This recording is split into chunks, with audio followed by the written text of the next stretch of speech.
كسماي كوبا سماي بطعم خفتهم عبيت عبو كلهم عبيتي يوم جن بطعم تاريخهم كابز نستعمل بوتات حرب بوليكاربي ويكع بوليكاربسي لو ما أنت قاعد عم خوينو ناي حدا بوتاريكينا كان رأي ويكع ناي أبو سابيوس ويكع إيسوبيوس تبيلو زوع تاريخ صحابي تكشان صحافة بونايم لو ما أنتي كفل حدا ناي باترولوجي ويكع تمرت أبو تمرت هاريانا أبو نصنعلو كفل حدا لو ما أنت نودينا خلق تصالك كفل غلطة إنا نغزل تستاوسون دحر كوينكم مجمرا خنجمر كلنا قدمي حز اسكع حز النار أنا يم زنبرنا ناي لو ما أنت حاويسو مالتي اسكع لو ما أنت النار أنا يم زنبرنا أبوتات قدم منك يا زنبرو أبوتاتي زي باترولوجي ويكع زينا أبو تمرت زينا أبو زبال أستم تمرتي ويكع كورس نصنعلوس بخلت ويكع بسلسته خفيلنا ناي لا نيرنا تقدامي كفل لو ما أنت ينعنو دو مالتي مالت قدم منك يا زنبرو أبوتات نمن يوم زل لو ما عندنا مجرشة ناي سكع حزي زرعنا يوم بوتات قدم نكيا مالت بسلسة من إسران حموشان عمته مرستا جبرنا مجمر على ما كفا وجوبا أيو قدم تجوبا أيسوز نورا أبوتات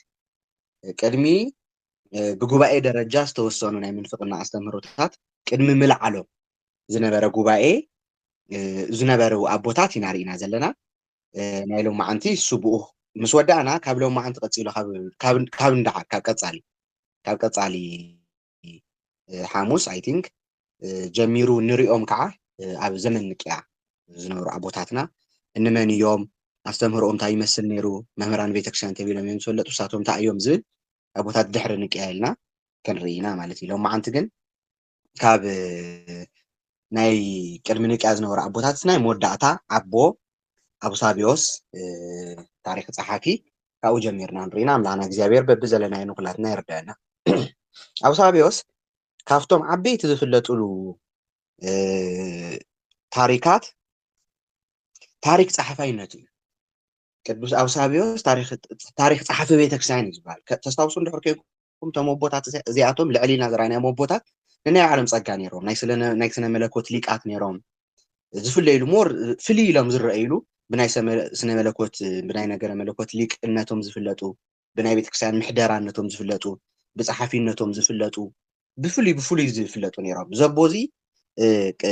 ቀዳማይ ታሪክ ቤተክርስቲያን ብምዃን ዝፍለጥ ቦይ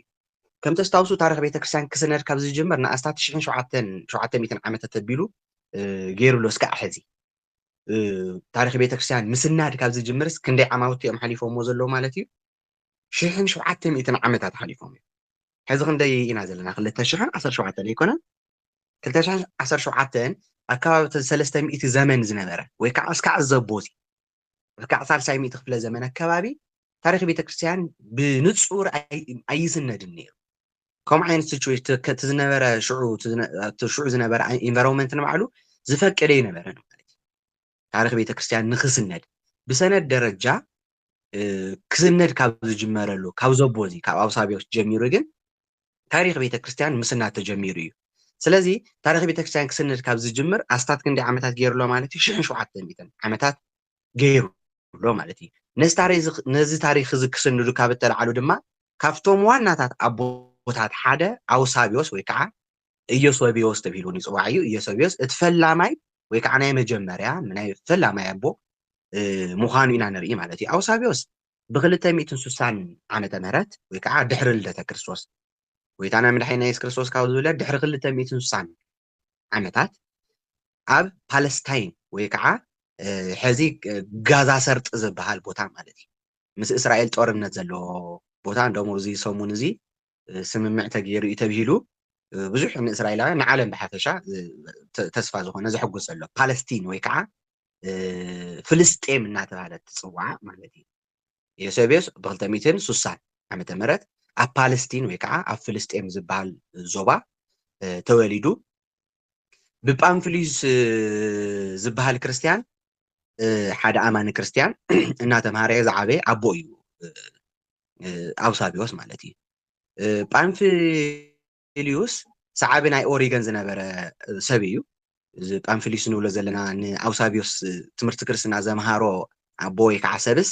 ናይ ኣርጌንስ ተምሃራይ ወይ ከዓ ተኸታሊ ደቀ መዝሙር ከም ዝነበረ ታሪኩ ይነግረና ማለት እዩ ኣርጌንስ ከይትርስዑ ካብቶም ኣቦታት ቀዳሞት ዝነበሩ ዋላት ተኾነ ብሓምሻይ ሚእቲ ካብ 4 ክሳብ 50 ሚእቲ መጨረሻ ዘመን ዝነበረ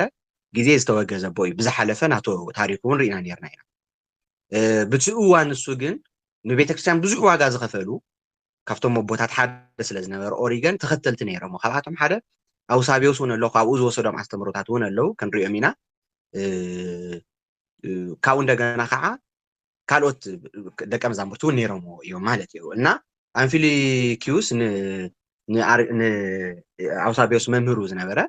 ናይ ኦሪገን ተኸታሊ ከም ዝነበረ ኢና ንርኢ ማለት እዩ ኣውሳቢዮስ ድማ ውፁእ ሰዓቢ ኦሪገን ብምዃን ኣብ ክርስትና ክዓቢ ክኢሉ እዩ ማለት እዩ ኣውሳቢዮስ በዓሉ እውን ንመምህሩ ተኸቲሉ ናይ ኣርጌንስ ወይ ከዓ ናይ ኦሪገን ሰዓቢ ወይ ከዓ ደቀ መዝሙር ተኸታሊ ዝነበረ ሰብ እዩ ማለት እዩ ወላ እኳ ሊቅ ተመራማሪ ናይ ቤተክርስትያን ኮይኑ ይዓቢ ተነበረ ኣርጌንስ ማነው ኣውሳቢዮስ ማለት እዩ ብ313 ድሕሪ ልደተ ክርስቶስ ግና ጓሳ ናይ ማሕበር ቂሳርያ ኮይኑ ወይ ከዓ ኣቦ ናይታ ቂሳርያ ዝነበረት ቤተክርስትያን ወይ ከዓ ናይታ ማሕበረሰብ ኮይኑ ተመሪፁ ማለት እዩ ብክንዲ ዓመተ ምህረት ብ313 ዓመተ ምህረት ሊቅ እዩ ነይሩ ቅድሚኡ ሊቅ ተመራማሪ ናይ ቤተክርስትያን ኮይኑ እዩ ንዓበየ ዝነበረ ብ313 ዓመተ ምህረት ግን ናይ ማሕበር ቂሳርያ ወይ ከዓ ናይታ ኣብ ቂሳርያ ዝነበረት ቤተክርስትያን ኣቦ ወይ ከዓ ጓሳ ኮይኑ ተመሪፁ ብክንዲ ዓመቱ እዩ ማለት እዩ እዚ ብ53 ዓመት ከባቢ ማለት እዩ ኣቦ ናይ ቂሳርያ ቤተክርስትያን ኮይኑ ተመሪፁ ኣውሳቢዮስ ከም ኣቦ ታሪክ ቤተክርስትያን እዩ ዝፍለጥ ሕዚ እውን ታሪክ ክነፅንዖ ከለና ኣቦ ታሪክ ቤተክርስትያን ተባሂሉ እዩ ዝፅዋዕ ኣውሳቢዮስ ካብዚ ገበሮም ፍርዕዩ ድማ መዋእል ቤተክርስትያን ዝብል መፅሓፍቲ ካብቶም ዝሰርሖም ስራሕትታት ሓደ መዋእል ቤተክርስትያን ይብል ካብኡ እንደገና ከዓ ሰማዕታት ፓለስታይን ዝብል ናይ ፍልስጤም ሰማዒታት ዝብል ሕዚ ፍልስጤም ብዝሕዝን ኩነታት ናይ ሙስሊም ዓዲ እያ ክርስቲያን ዝተወሰኑ ብጣዕሚ ክህልው እዮም ግን ናይ ሙስሊም ብዝሓለፈ ከም ዝነገርኩዎም እዞም ሃዋርያት ዝሰበኩለን ዓድታት ብሓፈሻ ናይ ሙስሊም ዓድታት እየን ቱርኪ ኤፌሶን ትበሃል ዓዲ እያ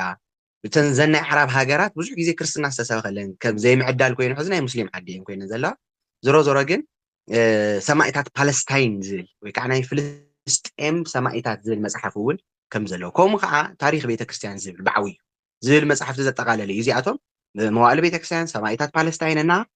ታሪክ ቤተክርስትያን ዝብል መፅሓፍቲ ኣውሳቢዮስ ዝፍለጠሉ መፅሓፍቲ እዮም ማለት እዩ እታ ናይ መወዳእታ ዝዓበየ ስርሑ ከዓ ዘዛ ናይ መጨረሻ ዘረኣናያ ትኾነላ ማለት እዩ ታሪክ ቤተክርስትያን ትብል እታ ዝዓበየት ስርሑ ንሳ እያ ንኣበጋገሳ ቤተክርስትያን ክሳዕ ዘመን ሃፀይ ቆስጠንጢኖስ ወይ ከዓ ክሳዕ 324 ድሕሪ ልደተ ክርስቶስ ከዓ ትትርኽ እያ እዛ መፅሓፍ እዚኣ ንኣበጋገሳ ቤተክርስትያን ከመይ ከም ዝፀላዓለት ካብኡ እንደገና ከዓ ክሳዕ ዘመን ሃፀይ ቆስጠንጢኖስ ወይ ከዓ ኮንስታንጢኖስ እውን ይበሃል እዩ ሃፀይ ቆስጠንጢኖስ ማለት ወዲ ኢሌኒ ብ324 ዓመተ ምህረት ንክርስትና ዕረፍቲ ዝሃበ ወይ ከዓ ንቤተ ክርስቲያን ሕጋውነት ዝሃበ ኣቦ እዩ ቅዱስ ኣቦ እዩ ብቤተክርስትያን ሕዚ ብዓመቱ ዝስታውስ ዝዝከር ኣቦ እዩ እስካብ ዘመን እዚ ን324 25 ዓመታት ቤተክርስትያን ዕረፍቲ ነበራ በብጉድጓዱ በብናይ ግለሰባት ገዛ እዮም ክርስቲያን ዝስብሰቡ ዝነበሩ ምክንያቱ ብሕጊ ክርስቲያን ምዃን ዘቅፅዕ ዘእስር ዘቀትል ስለዝነበረ ሃፀይ ቆስጠንጢኖስ ግን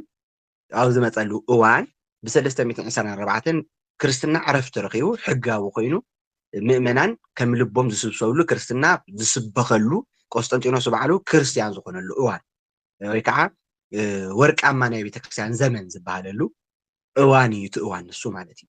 ስለዚ ቤተክርስትያን ክሳዕ ዘመን ሃፀይ ቆስጠንጢኖስ ወይ ከዓ 324 ድሕሪ ልደተ ክርስቶስ ማለት እዩ ትትርኽ መፅሓፍ ወይ እዛ መጨረሻ ፀሓፋ መፅሓፍ ማለት እዩ ኣውሳቢዮስ ነዚ ታሪክ ክፅሕፍ ከሎ ብዙሕ ሕዚ ዘይንፈልጦም ሰነዳት ቤተክርስትያን ይጠቅስ ኣውሳቢዮስ ታሪክ ቤተክርስትያን ክፅሕፍ ከሎ ካብ ዝጥቀመሎም ፍልፍላት እዚ ሕዚ ዘይንፈልጦም ሰነዳት ኣለዎ ማለት እዩ ዘይንረኽቦም ሰነዳት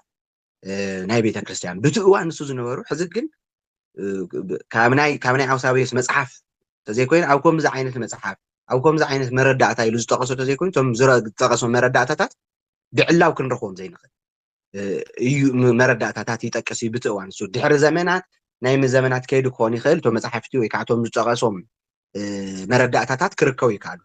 ተመራመርቲ ታሪክ ክዛረቡ ከለዉ እንታይ ይብሉ ስለ ኣውሳቢዎስ ብዘይ ኣውሳቢዎስ ሙሉእ ዝኾነ ታሪክ ቤተክርስትያን ክህልወና ከም ዘይኽእል ይነገር ልክዕ እውን ብዘይ ኣውሳቢዎስ ሙሉእ ዝኾነ ታሪክ ቤተክርስትያን ክህልወና ይኽእልን ኣብ ናይ ቤተክርስትያን ታሪክ ካብቶም ቀዳሞት በዓል ድርሻታት ካብቶም ቀዳሞት ሰብ ድርሻ ሓደ መን እዩ ማለት እዩ ኣውሳቢዎስ እዩ ማለት እዩ ዝለዓሉ ካብቶም ዝለዓሉ ዋና ዋናታት ሓደ ኣውሳቢዎስ እዩ ኣውሳቢዎስ እንድሕር ተዘይፅሕፍ ነይሩ ብዙሕ ዝተጓደለ ነገር ክህሊ ከም ዝኽእል ታሪክ ጸሓፍቲ ይናገሩ ስለዚ ብዘይ ኣውሳቢዎስ ሙሉእ ዝኾነ ታሪክ ቤተክርስትያን ክህልወና ይኽእል ነይሩ ብጣዕሚ ብዙሓት ነገራት ከም ዝሓዘ ካብ ታሪኹ ንርኢ ማለት እዩ ካብ መፅሓፍቱ ነዚ ነገር ንፅሑፍ ኣውሳቢዎስ ከየስታወስካ ከይተወከስካ ክትዓይ ወይ ከዓ ክትሰርሕ ምፍታን ድማ ምስ ንሃዋርያዊት ቤተክርስትያን ብዘይ መፅሓፍ ግብረ ሃዋርያት ምፅናዕ የነፃፅርዎ ማለት እዩ ብጣዕሚ ዝገርም ኩነታትስ ከነፃፅርዎ ከለዉ እንታይ እዮም ዝብሉ ናይ ኣውሳቢዎስ ታሪክ መፅሓፍ ዝፀሓፉ ኣውሳቢዎስ ዝፀሓፈዎ ናይ ታሪክ መፅሓፍ ንኡ ከይሓስካ ታሪክ ቤተክርስትያን ክተፅንዕ ስለ ታሪክ ቤተክርስትያን ክትሰርሕ ክትዓይ ምፍታንስ ንሃዋርያት ቤተክርስትያን ብዘይ ግብረ ሃዋርያት ምፅናዕ ማለት እዩ ግብረ ሃዋርያት ከይሓስካ ቤተክርስትያን እንታይ ምዃና ክትርዳእ ኣይትኽእልን ግብረ ሃዋርያት ማለት ናይ ሃዋርያት ስራሕ እዩ ሃዋርያት እንታይ ይሰርሑ ነይሮም ዝብልስ ኣብ ግብረ ሃዋርያት ገድላቶም እንረኽቦ ወይ ከዓ ታሪኻቶም እንረኽቦ ናይ ሃዋርያት ኣብ ገድላ ኣብ ግብረ ሃዋርያት እዩ ግብረ ሃዋርያት ከይፅናዕ ከይሓስካ ሃዋርያዊት ዝኾነት ቤተክርስትያን ብዛዕባ መፅሓፍ ይትኽእል መፅሓፍ ከም ዘይትኽእል ኩሉ ናይ ኣውሳቢዎስ ታሪክ ፀሓፊ ታሪክ መፅሓፍ ከይሓስካ ከዓ ታሪክ ቤተክርስትያን ንምፅሓፍ ብጣዕሚ ከቢድ እዩ ኢሎም ብንፅፅር ይቐምጥዎ ስለዚ ብጣዕሚ ወሳኒ ምዃኑ እዮም ዝነግሩና ማለት እዮም ቦታትና ኣውሳቢዎስ ንሃፀይ ቆስጠንጢኖስ ካብ ዝነበረ ኣኽብሮት እተልዓለ ተስታውሱ ብሓደ ዘመን ዘለዉ ኣቦታት እዮም ቆስጠንጢኖስ ብቤተ መንግስቲ ንክርስትና ዓረፍቲ ዝሃበ ኢልና ኢና ወዲ ኢለኒ ማለት እዩ ቅድም ኢሉ ቆስጠንጢኖስ ታሪኩ ያው ካብ ኣረማዊ ከም ዝተወለደ እንኡ ክርስቲያን ከም ዝነበረት ኣቡኡ እስካዕ ዝመወተሉ ግዜ ከዓ ብቆልዕነቱ ክርስትና እናሃማረቱ ከም ዝዓበየ መጨረሻ ከዓ ብትስተርኣዮ ኣውቶፊት ከም ነንብቦ ማለት እዩ ብትስተርኣዮ ራእይ ንፀላእቱ ስዒሩ ክርስትና ከም ዝተቐበለ ክርስትና ዓለም ማነው ሃይማኖት ሕጋዊ ሃይማኖት ከም ዝኾነ ዝኣወጀ ኣቦ ወይ ከዓ ቅዱስ ንጉስ እዩ ቆስጠንጢኖስ ማለት ኣውሳቢዎስን ብቲ እዋን ንሱ ዝነበረ ኣቦ ስለ ዝኾነ ኣውሳቢዎስ ንቆስጠንጢኖስ ብጣዕሚ እዩ ዘኽብሮ ዝነበረ ብጣዕሚ ዝለዓለ ክብሪ ኣለዎ ከም ግቡእ ዝኾነ ክርስቲያን ሃፀይ ገይሩ ወይ ከዓ ንጉስ ገይሩ ከዓ ክርስቲያን ልክዑ ዝኾነ ሃፀይ ወይ ከዓ ንጉስ ገይሩ እዩ ዝወስዶ ዝነበረ ኣውሳቢዎስ ንቆስጠንጢኖስ ማለት እዩ ስለ ቆስጠንጢኖስ ክዛረብ ከሎ ኣውሳቢዎስ እንታይ እዩ ዝብል ነይሩ ትክክለኛ ዝኾነ ንጉስ ክርስቲያን እዩ እዚ ኢሉ ዓብይ ክብሪ ሂቦ ከም ዝነበረ ታሪክ ይነግረና እዚ ክበሃል ከሎ ድማ ንቆስጠንጢኖስ ብኣምላኽ ዝተለኣኸ ናይ ኣምላኽ ወኪል ኣብ ምድሪ ከም ዝኾነ ገይሩ እውን ይኣምን ነይሩ ብግሉ ኣውሳቢዎስ ማለት እዩ ቆስጠንጢኖስ ሱቕ ኢሉ ሰብ እሱ ሓደ ንጉስ ኣይኮነን እኳ ደኣስ እንታይ ይብሎ ነይሩ ካብ ኣምላኽ ዝተለኣኸ ናይ ኣምላኽ ወኪል ኣብ ምድሪ ናይ ኣምላኽ ወኪል ኣብ ምድሪ ማለት እግዚኣብሔር ንኽዓዮ ወይ ከዓ ንኽሰርሖ ዝሓሰቡ ዕላማ ዝፍፅም ሰብ እዩ ኢሉ ይኣምን ነይሩ ኣውሳቢዎስ ማለት እዩ ከምዚ እናበለ ድማ ኣብታ መፅሓፉ ብዛዕባ ሃፀይ ቆስጠንጢኖስ ይትርክ እንታይ ኢሉ እዚ ነገር እዚ ዝሕዚ ዝበሎ ስለ ቆስጠንጢኖስ ዝናገሮም ነገራት ካብ ኣምላኽ ዝተለኣኸ መልእኽተኛ ኢሉ ዝናገሮ ዝነበረ ንግግር ሲ ካብ ካልኦት ተመራመርቲ ታሪክ ነቐፌታ የምፀሉ ነይሩ እዩ ታሪክ ጸሓፍቲ ይወቕስዎ እዩ ልክዕ ከም ናይ ምብራቃውያን ባህልስ ከምቶም ናይ ምብራቃውያን ባህሊ ገይሩ ከም ሓደ ሰማያዊ ሃፀይ ወይ ከዓ ከም ሓደ ሰማያዊ ንጉስ ገይሩ ከጥምቆ ፈቲኑ ድማ ይበሃል ካብቶም ከም ፍጥረታት ሰባት ዘይኮነስ ከም ሰማያዊ ንጉስ ወይ ከዓ ከም ሰማያዊ ስልጣን ከም ዘለዎ ንጉስ ገይሩ ከጥምቆ ይፍትን ስለ ዝነበረ ኣውሳቢዎስ ወይ ከዓ ስለ ዘጥምቆ ታሪክ ጸሓፍቲ ከምኡ ክገብር ይነበሮም ኢሎም ንኣውሳቢዎስ ይነቕፍዎ እዮም በዚ ነገር እዚ ብዝኾነ ኮይኑ ግን ኣውሳቢዎስ ንሃፀይ ቆስጠንጢኖስ ብጣዕሚ የኽብሮ ነይሩ ካብ እግዚኣብሔር ሰራእኺ መልእኽተኛ ኢሉ እውን ይዝሓስብ ነይሩ ማለት እዩ ብዛዕባ እዚ ክፅሕፍ ከሎ ኣብሳብዮስ ከምዚ ይብል እቲ ቃል እዩ እቲ ቃል ማለት ወልድ ነቲ ፍጥረት ዝመረፆ ማን ነው ነቲ ፍጥረት ዝፆሮ ከም ፍቃድ ኣቦኡ ገይሩ ሰማይን ምድርን ነታ ሰማያዊት መንግስቲ ይገዝእ ኣይኑ እቲ ሰማያዊ ንጉስ ሰማያዊ ኣምላኽ ሲ ነቲ ፍጥረት ዝፆሮ ኢሉ ከም ፍቃድ ኣቦኡ ገይሩ ሰማይን ምድርን ነታ ሰማያዊት መንግስቲ እውን እንታይ ይገብራ ይገዝእ እዩ ከምኡ ድማ እቲ ንሱ ዘፍቅሮ ሃፀይና ማለት ቆስጠንጢኖስ ሃፀይና ዝብሎ ዘሎ ንጉስና ማለት እዩ ከምኡ ድማ ከምቲ እግዚኣብሔር ንፍጥረት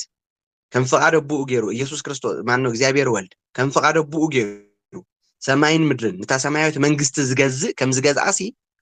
ልክዕ ከምኡ ድማ እቲ ንሱ ዝፈትዎ ሃፀይና ወይ ከዓ ሃፀይና ንጉስና ቆስጠንጢኖስ ንምድራውያን ግዙኣቱ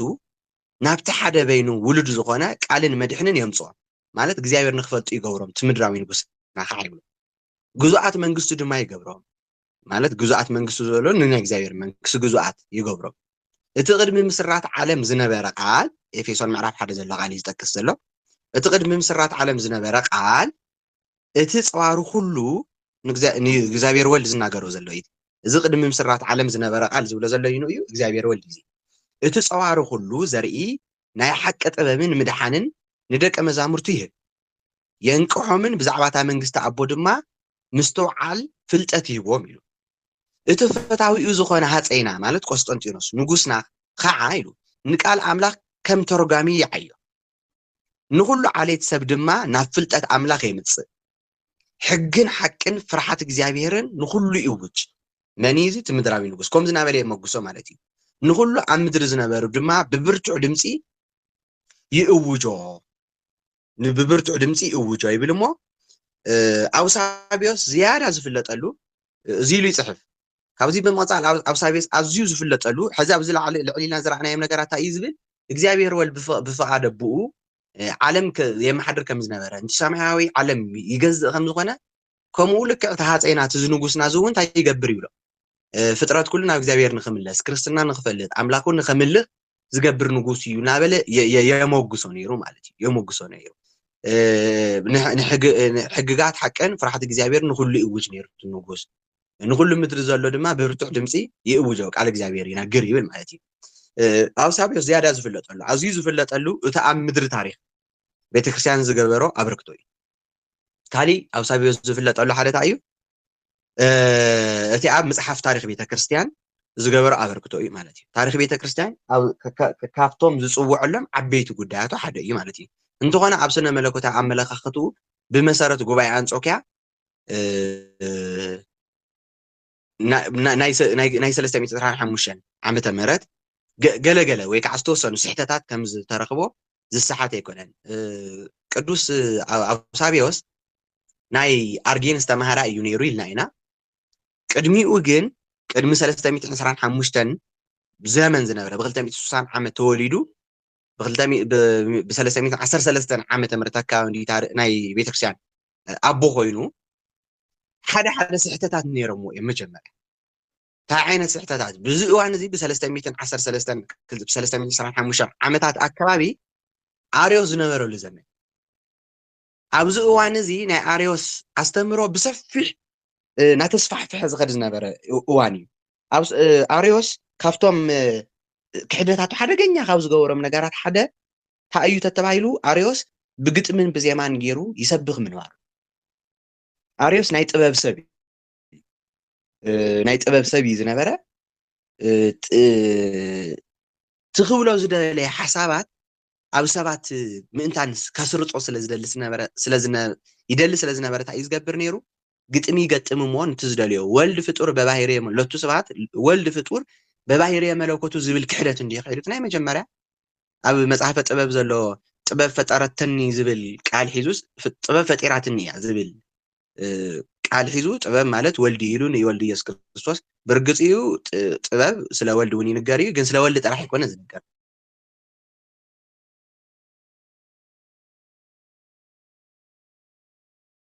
ድምፅክና ይስማዓለይ መምህር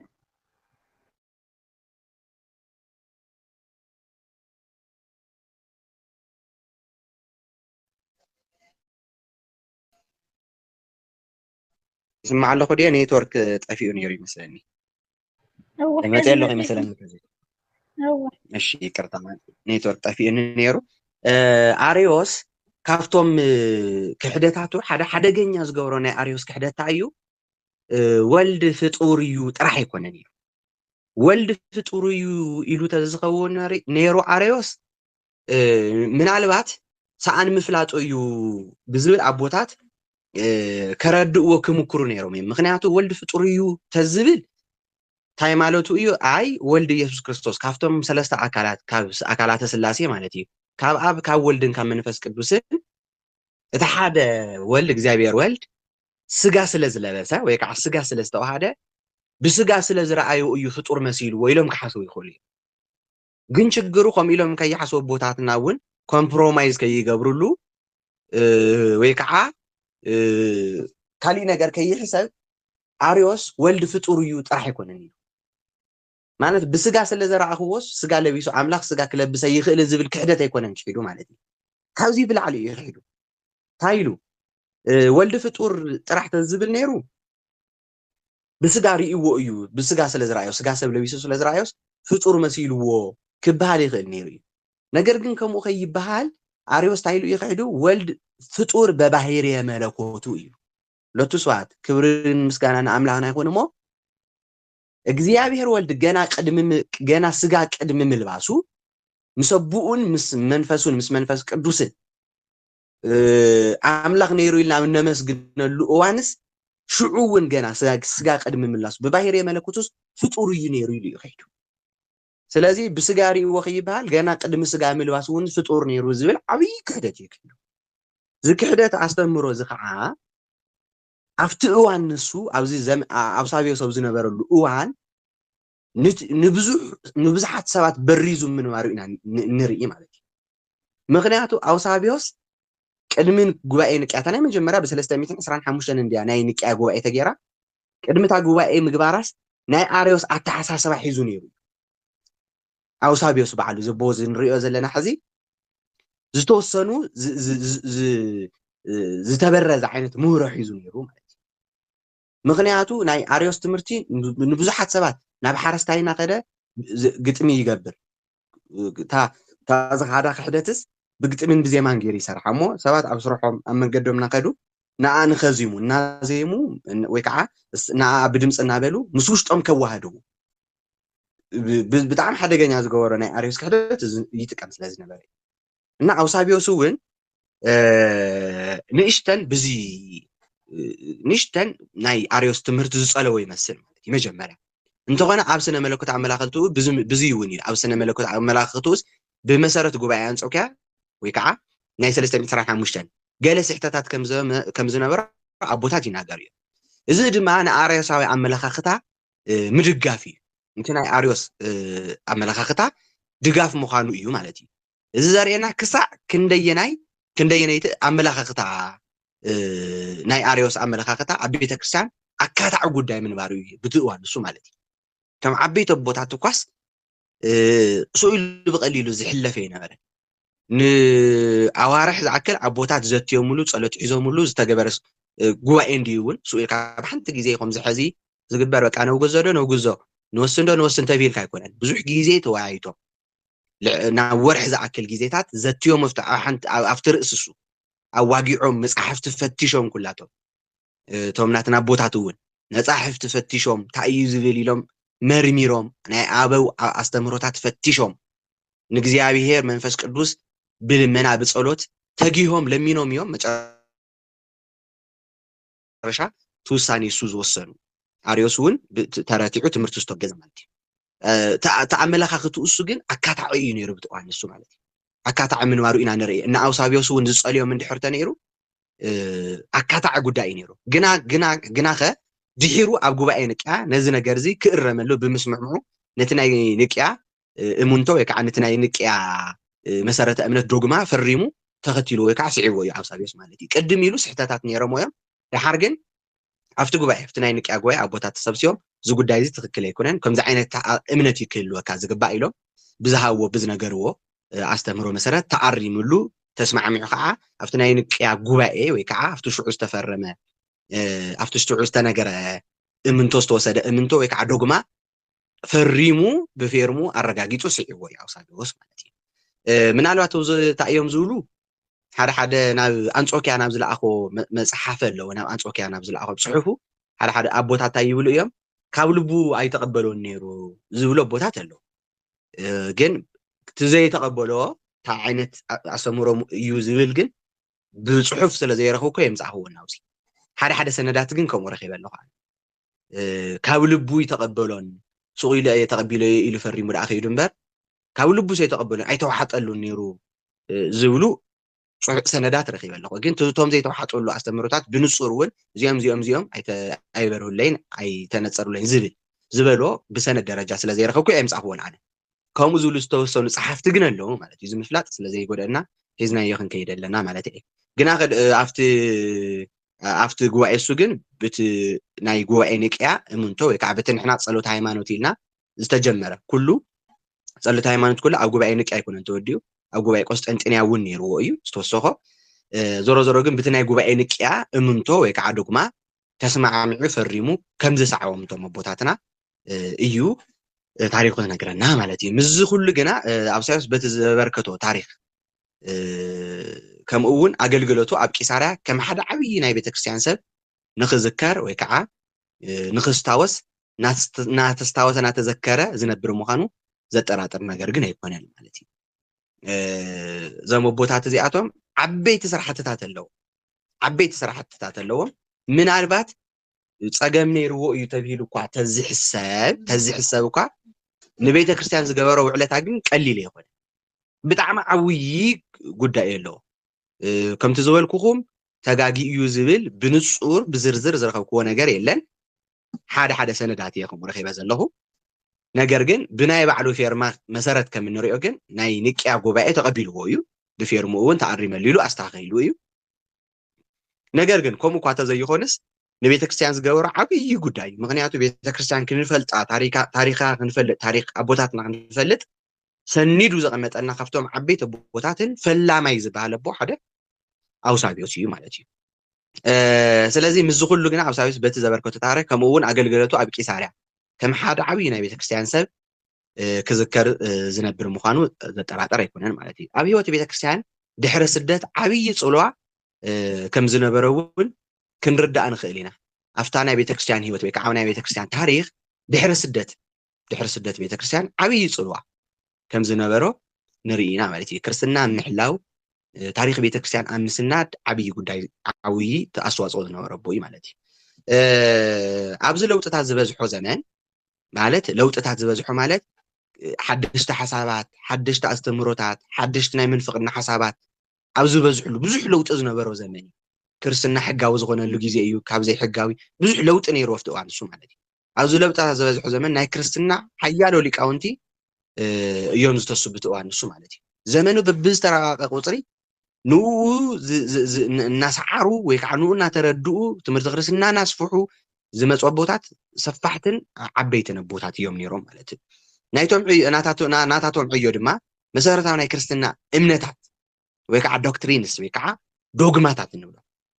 كقوم كيلو يو مالتي ناتاتهم عيو ويكع تناتاتهم سراحتي يو حزين كريستنا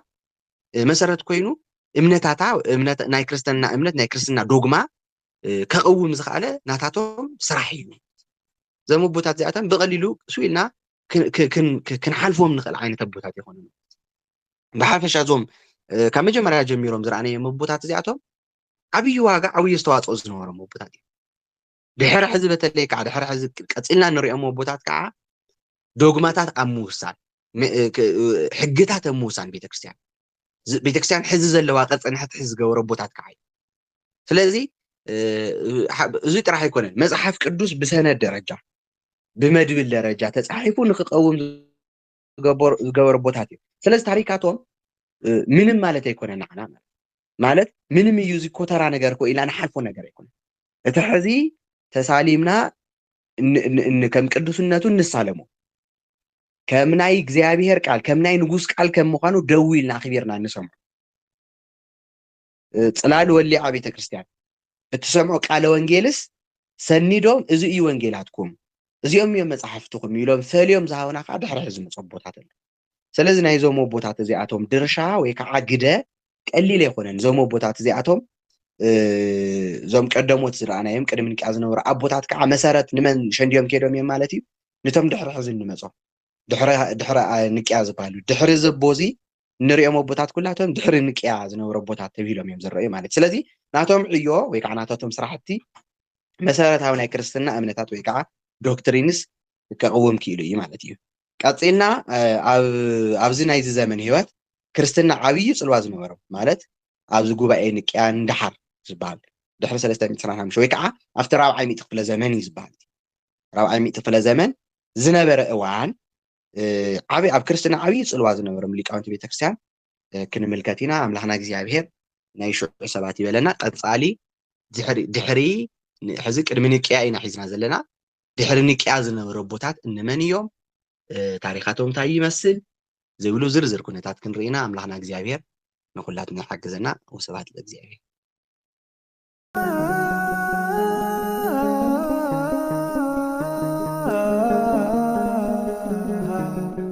the summer